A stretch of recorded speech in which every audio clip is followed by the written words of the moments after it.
Mejor que nos platique Raúl Gutiérrez, campeón juvenil, sub-17, ex técnico de varios equipos. Raúl, el querido Potro, a quien le agradecemos que nos tome la llamada. Raúl, ¿cómo estás? Buenas tardes. ¿Cómo ves esto? ¿Si es fracaso? ¿No es fracaso? ¿Qué se rompió? El apoyo parece que sí está, pero no está. ¿Qué onda, Potro? ¿Cómo estás? ¿Cómo les va? Buenas tardes a todos esos 4 individuos que andan por ahí. Igualmente, Raúl. Gracias, Potro. Oye, te faltó decir campeón centroamericano, ¿eh? Porque También, tienes toda la razón, campeón centroamericano. Tú sí la trajiste, la medalla, ¿cierto? No, mira, yo, obviamente este resultado es triste, es lamentable, porque yo creo que ese proceso de jugadores sub-21, y sobre todo después de verlos en Toulon, yo creo que tiene altas expectativas, o por lo menos eso es lo que se generó. Después también es todo un tema porque este proceso está lleno de esos jugadores que no te prestan. Sí. Entonces, por lo menos en aquel tiempo cuando se dio para nosotros todo eso, pues nosotros tratamos de cubrir esas ausencias con los jugadores más cercanos a esos jugadores que quisieras tener siempre como una plantilla A.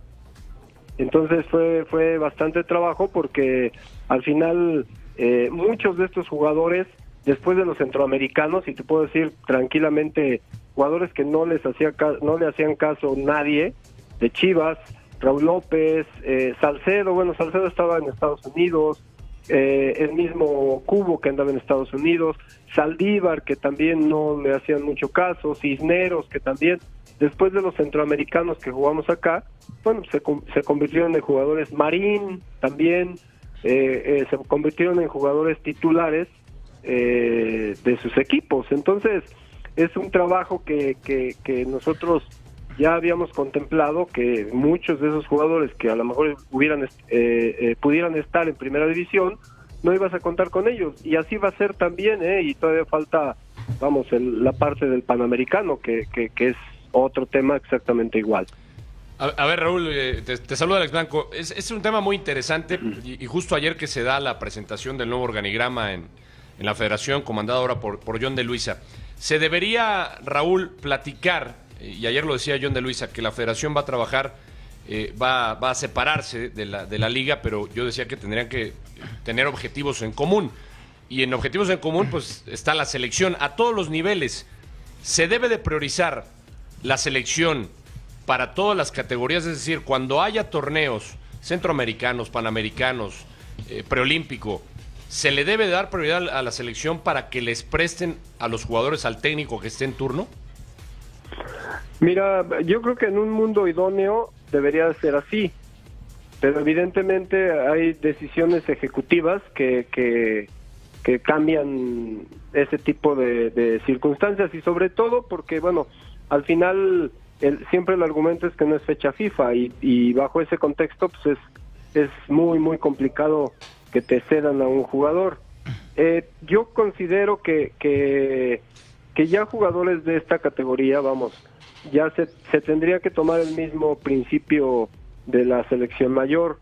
Las otras, que yo digo que son sub-20 y sub-17, sí creo que debería de ser sí o sí, ¿me entiendes? O sea, y mira que hace un par de años Lozano y Gutiérrez se integraron al equipo nacional prácticamente una semana antes por sus compromisos en primera división, te estoy hablando de hace 2 años, me parece.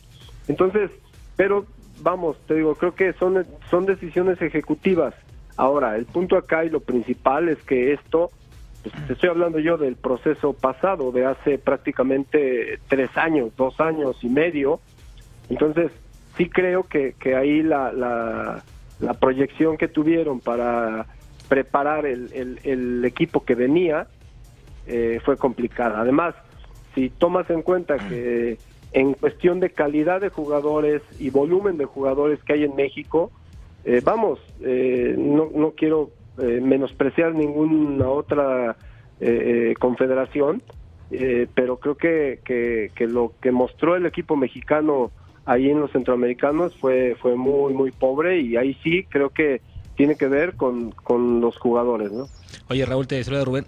Dos preguntas rápido. La primera, oye, hablando de volumen de juego, ¿crees que México no tenga, a pesar de estas 6 ausencias que no fueron, porque no se los prestaron, calidad para enfrentar este tipo de rivales como Haití, como Honduras y como Venezuela en la cancha futbolísticamente? Y la otra, qué triste, ¿no?, que hoy los clubes mexicanos tomen de bandera la regla del menor, cuando todo el mundo sabemos que lo están ocupando porque no hay descenso. Hace un año esto no podría existir en el fútbol mexicano, es decir, darle un lugar al joven mexicano. Pues mira, acá lo que uno siempre pregona es que qué bueno que les den la oportunidad, ¿no? Que se le dé realmente, ¿no? Porque yo te puedo decir que, por ejemplo, para los Panamericanos, yo ocupaba a Raúl López y Chepo no me lo prestó. Claro. Entonces, y creo que al final era una sola jornada la que se perdía, o un par de jornadas. Entonces, te digo, yo creo que ahí tendría que hacerse simplemente un consenso. Yo, mientras que ellos jueguen en primera, pero que jueguen, ¿me entiendes? Sí. Yo no tenía absolutamente ningún problema, porque además, vamos, la circunstancia sí está. Entonces, te digo, yo creo que tiene que ver más con la planeación para este torneo, y después, bueno, lo que se haya tenido de trabajo para estos jugadores, porque coincido contigo en que, y lo dije hace un ratito, ¿no?, que más allá de cualquier circunstancia, en cuestión de infraestructura y jugadores, somos mucho más que muchas confederaciones, pero después hay que poner la cancha, y ayer, bueno, desgraciadamente me tocó ver el partido, y fue un equipo, vamos, sin convicción, que eso es lo más preocupante, ¿me entiendes? Claro. Potro, te mando un abrazo, Fabián te habla, preguntarte un par de cosas, situaciones muy puntuales sobre este tema. Yo creo que mis compañeros ya te lo dijeron, pero a mí me preocupa el tema de que estos chicos, ninguno tiene un torneo completo o haya jugado una liguilla, no tienen el fogueo necesario. Me parece que la selección tiene que ser prioridad acá en todas las edades para todos los equipos, y me parece que cada vez tienes menos posibilidades de jugar en primera división. Y me parece que esto es un llamado de alerta. ¿Crees que estamos a tiempo para poder cambiar esta situación, pensando ya en 8 años, o sea, pensar en 4 más en la parte de que muchos dejarán a lo mejor la selección en este camino de eliminatorio, no llegarán al Mundial, y preparar una selección joven? Pero el tema preocupante es, Potro, que cada vez hay menos jugadores mexicanos jugando en la Liga Mexicana, valga la redundancia, por lo menos en los equipos importantes. Mira, vamos, yo cuando salió la regla esa 10-9 o 10-8. No, 9-8, sí. No, sí, la sí, de sí. los extranjeros. Sí, 10-8 y después ahora es 9-9.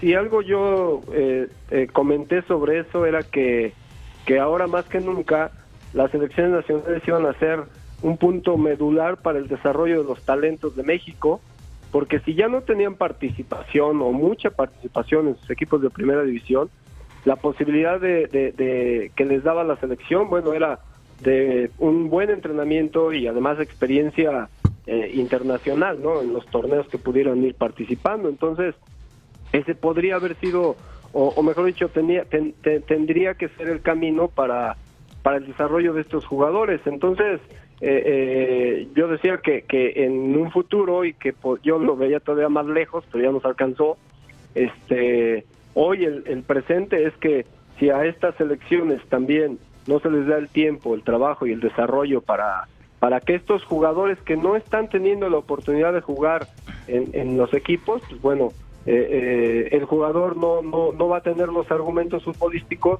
que todos queremos, ¿no?, de acuerdo a los resultados que ya habíamos probado que se podían encontrar. Entonces, sí se convierte es preocupante, porque este resultado que se da, podríamos tomarlo como un serio aviso de lo que puede pasar a futuro. Entonces, sí creo que bueno, conociendo a la gente que está ahí en selecciones menores, Denis, el mismo Ortega y compañía, creo que estarán tomando cartas en el asunto, porque son situaciones que no deberían de haber pasado, ¿me entiendes? Oye, Potro, y preguntarte por esa selección base que fue campeona del mundo contigo aquí en el Estadio Azteca el 2011, si no me equivoco. ¿Cuáles jugadores han trascendido o han tenido la posibilidad de hacer cosas importantes en el fútbol profesional? Pues mira, es que también ahí es también un tema complejo, Fabián, porque estos jugadores que terminan un proceso sub-17, al final, vamos, acá fue un proceso exitoso, ¿no? Y en cuestión de resultado, pero a futuro estos jugadores tienen mucha desventaja con respecto al proceso sub-20, ¿me entiendes? O sea, estos jugadores, en lugar de que los terminando un proceso mundialista los pongan en sub-20, a muchos, o a la mayoría, mejor dicho, los mantienen en el sub-17 por sacar ventaja o por lo que tú quieras y mandes, porque la verdad es que los muchachos que terminan un proceso así pueden jugar un sub-20 tranquilamente. Entonces, cuando se emparejan con la siguiente generación, que es un año más grande, esos jugadores no solamente les llevan la parte de la edad, sino también la parte de prácticamente un año y medio futbolístico, porque ellos ya están participando en sub-20 o en primer equipo.